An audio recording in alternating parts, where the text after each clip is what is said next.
वर्ष 2025-26 में भारत ने 7.7% की ग्रोथ रेट हासिल की है।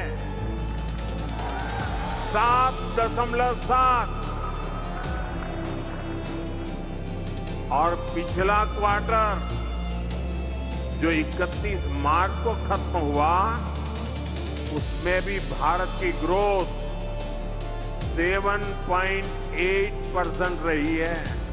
वैश्विक उथल पुथल और पश्चिम एशिया संकट के बावजूद भारतीय अर्थव्यवस्था की विकास की गति लगातार जारी है। राष्ट्रीय सांख्यिकी कार्यालय एनएसओ की ओर से जारी आंकड़ों के मुताबिक वित्तीय वर्ष 2025-26 के लिए भारत की रियल जीडीपी ग्रोथ 7.7% दर्ज की गई है। वहीं इस वित्तीय वर्ष की चौथी तिमाही में जीडीपी ग्रोथ रेट 7.8% रहा। पिछली तिमाही में ये ग्रोथ जो है वो लगभग 8% थी।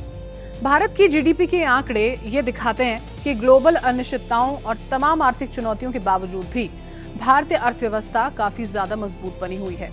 खासकर ऐसे वक्त में जब अमेरिका और ईरान जंग के कारण कच्चे तेल के दाम जो हैं वो ऊंचे स्तर पर हैं और भारत पर अमेरिकी टैरिफ बढ़ा हुआ है। साथियों, आज आपके बीच आया हूं तो एक सुखद खबर आई है। मैं तो आज सुबह दिल्ली से निकल चुका था, लेकिन अभी जो आंकड़े सामने आए हैं, जो खबर आई है, वो सचमुच में प्रसन्नता करने वाली है और मैं भी चाहता हूं ये खुशी आपके साथ भी बांटूं। आज जो आंकड़े आए हैं उन आंकड़ों से साफ है कि भारत की अर्थव्यवस्था की नींव कितनी मजबूत है। वर्ष 2025-26 में यानी जो फाइनेंशियल ईयर पिछला पूरा हुआ, वर्ष 2025-26 में भारत ने 7.7% की ग्रोथ रेट हासिल की है। 7.7 और पिछला क्वार्टर जो 31 मार्च को खत्म हुआ उसमें भी भारत की ग्रोथ 7.8% रही है। 7.8 और ये दुनिया में तेज गति से आगे बढ़ने वाली बड़ी इकोनॉमी है। हर भारतीय को गर्व हो, ये है उसकी गति। आज देश जिस रिफॉर्म एक्सप्रेस पर चल रहा है, आज देश में इंफ्रास्ट्रक्चर का जो इतना विकास हो रहा है, गरीब कल्याण को लेकर इतने बड़े स्तर पर जो काम चल रहा है, इन सारे प्रयासों का परिणाम है कि आज देश बड़ी इकोनॉमी में सबसे तेज गति से आगे बढ़ रहा है। और हम सब जानते हैं दुनिया संकटों में गिरी हुई है। सारी दुनिया की अर्थव्यवस्था सवाल ये निशानों के नीचे दबी पड़ी है। वैश्विक संकट के इस बुरे से बुरे दौर में भी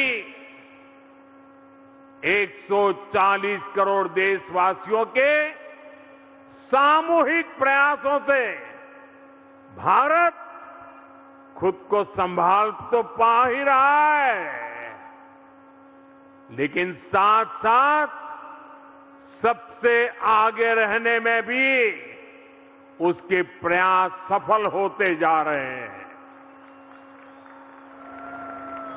मैं देशवासियों को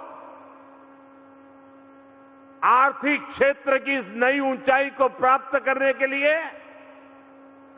बहुत बहुत बधाई देता हूं और मैं देश को फिर आश्वस्त करता हूं कि देश दुनिया भर में चल रहे इन संकटों का सामना करते हुए रिफॉर्म, परफॉर्म और ट्रांसफॉर्म के रास्ते पर ऐसे ही दृढ़ संकल्प के साथ तेज गति से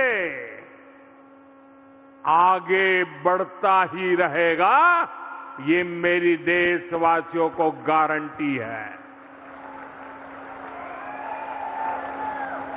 सरकार के मुताबिक ये अनुमान कई महत्वपूर्ण आर्थिक संकेतों के आधार पर तैयार किए गए हैं। इनमें औद्योगिक उत्पादन, जीएसटी कलेक्शन, कंपनियों के रिजल्ट्स, वाहन बिक्री, माल ढुलाई, टेलीकॉम सेवाओं का उपयोग, बैंकिंग गतिविधियां, टैक्स संग्रह और व्यापार से जुड़े आंकड़े शामिल हैं।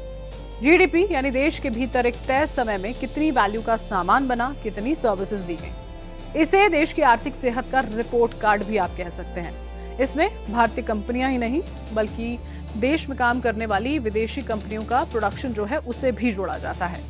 7.8% का जनवरी मार्च 2026 की तिमाही में विकास का आकलन है और इस तरह का विकास जब पूरे वैश्विक स्तर पे संकट का माहौल है, बहुत अच्छी स्थिति दर्शाते हैं भारतीय अर्थव्यवस्था की और इससे डोमेस्टिक डिमांड और इन्वेस्टमेंट भी एक अच्छी दिशा में दिखाई देता है।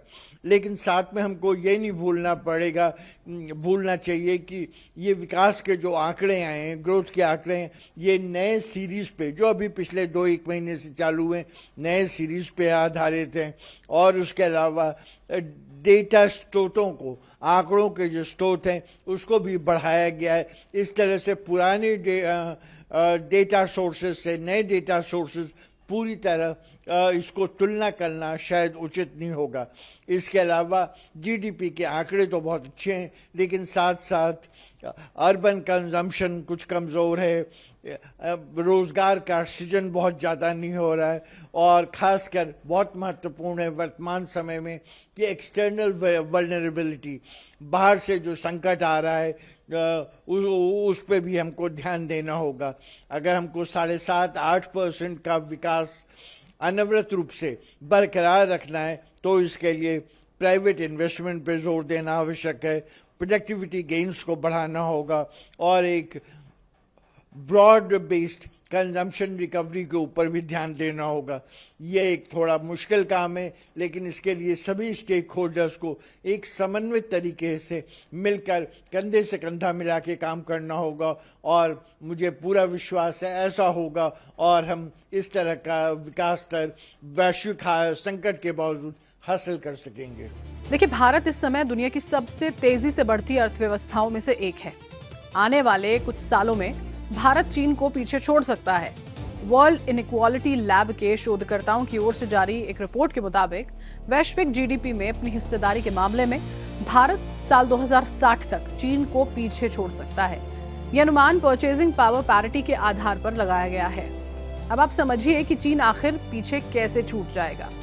रिपोर्ट के मुताबिक पीपीपी के मामले में वर्तमान में वैश्विक अर्थव्यवस्था में चीन की हिस्सेदारी करीब 20% है, जो अमेरिका से करीब 1/3 ज्यादा है। साल 2035 तक चीन की अर्थव्यवस्था अमेरिकी इकोनॉमी से दोगुनी होने का अनुमान है, लेकिन लंबी अवधि में चीन का गिरता जनसंख्या ग्राफ उसकी पूरी तस्वीर बदल देगा।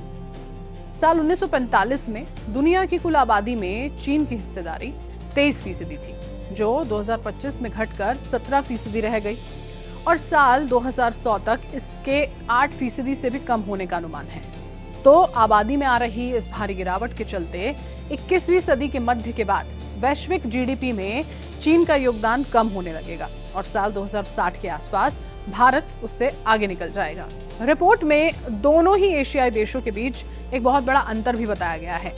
चीन की तुलना में भारत में आर्थिक असमानता जो है वो बहुत ज्यादा है। भारत की उत्पादकता वृद्धि चीन के मुकाबले काफी कम है और रिपोर्ट के मुताबिक चीन ने अपने मानव संसाधन यानी कि शिक्षा और स्वास्थ्य पर बहुत बड़ा और सही दिशा में निवेश किया है और जिसका फायदा उसे मिला भी है।